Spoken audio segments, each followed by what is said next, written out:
Russia rejects any UN Security Council resolution on humanitarian aid in Syria, stressing that it aims at politicizing the situation. Ban Ki-moon expresses confidence about Syria's commitment to getting rid of chemical weapons. Dozens of Iraqis are killed and wounded following a series of terrorist explosions in Baghdad as Iraqi army continues hunting down terrorists.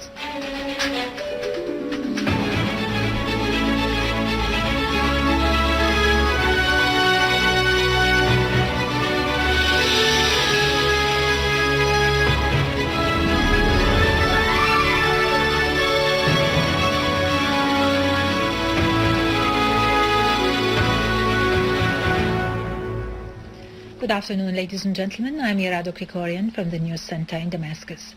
Russia's UN ambassador Vitaly Churkin said that it is premature for the UNSC to adopt a resolution on the humanitarian condition in Syria, pointing out that the current pursuits of some states seeking for the adoption of such a resolution are meant to politicize the situation. He pointed out that work is necessary to resolve specific humanitarian issues, but not, though, a council resolution, which will almost certainly aim to politicize the problem. Churkin stressed that Russia is against moving to a resolution now in the Security Council, adding that it is still possible to reach a solution on providing humanitarian aid to different areas. The UN Secretary-General Ban Ki-moon expressed confidence that Syria will commit itself to the period designed for getting rid of chemical weapons on the 30th of June in accordance with the agreement signed between Syria and the Organization of Prohibiting Chemical Weapons. Reuters quoted Ban Ki-moon as saying, following a meeting with journalists in the Russian city of Sochi, that as far as the chemical weapons are concerned, the process is moving smoothly despite some delay. Ban Ki-moon added that our target deadline is on the 30th of June of this year, which is not impossible to meet, although it can be a little bit difficult. He said that he already received a pledge from the Syrian government to fulfill all its obligations with regard to implementing the plan regarding the process of dismantling Syria's chemical weapons. American Secretary of State John Kerry has reiterated emphasis that there is no military solution to the crisis in Syria, a fact that has been agreed upon by all sides. Kerry said the Syrian government has scored some points of strength over the past months. However, he described the present situation in Syria as being a state of stalemate.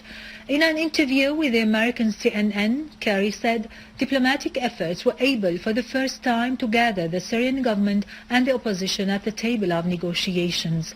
He called for precipitating diplomatic work in Geneva without anticipating rapid progress, as diplomacy, he added, is a slowly working mechanism. The political and media advisor at the presidency, Dr. Shaaban, has stressed that the performance of the Syrian Arab Republic's delegation to Geneva to a conference was good, thanks to adequate preparations, strong faith in the homeland, the steadfastness of the Syrian people, and the solid stand of the Syrian leadership. In an interview with the Syrian Arab TV, Dr. Shaaban said, the official delegation has been working since its return home from Geneva on evaluating the first round and briefing the political leadership on the talks that took place and the strategic and political preparations for the upcoming round.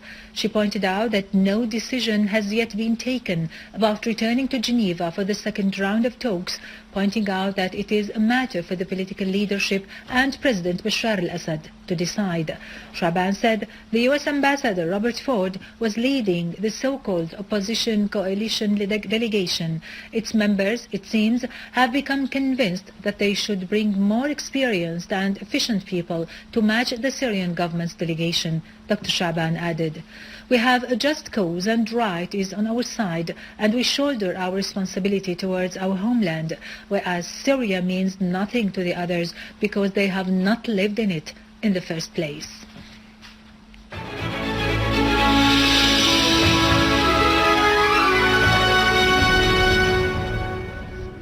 Welcome back. A military source told Sana news agency that a Syrian Arab army unit intercepted an armed terrorist group which was trying to infiltrate into Al-Bayader area in Ma'lula in Damascus countryside, killing and wounding dozens of terrorists. A military source has affirmed that the Syrian Arab army has eliminated all the members of an armed terrorist group in Azara farms. 9 Iraqis at least have been killed and 48 others injured in a series of explosions caused by booby-trapped cars and targeting commercial areas in the capital, Baghdad. An Iraqi police official said the most violent blast took place in Jamila and Al-Qazimiyya neighborhoods east and north of Baghdad when 2 cars exploded, killing 6 civilians and wounding 22 others. The official added that other booby-trapped cars also blew up in Al-Karrada, Al-Sha'ab and Al-Batul neighborhoods in the middle, north and east of the capital, killing 3 citizens and injuring 30 others. Yesterday, more than 20 Iraqis were killed and 30 others were injured in a series of terrorist explosions that targeted governmental centers near the Green Zone in Baghdad. Finally, the commander of the Iraqi Golden Battalion, Fadl al-Barwari, said that Iraqi forces foiled an infiltration attempt by terrorists from Syria into Iraq. Meanwhile, Iraqi security forces confiscated a factory for preparing explosives east of the capital, Baghdad. In a statement, the Iraqi army said that it has dismantled an explosive charge in Abu Ghraib area, in addition to confiscating weapons and ammunition and capturing dozens of terrorists affiliated with Al-Qaeda terrorist network. With this, we end our news for today. Thank you for watching. For more details about Syria and the region and to view this bulletin again, you can always visit our website in English, syriaonline.sy. Now to latest business and market news with Karin Kirkjan, but after a short break.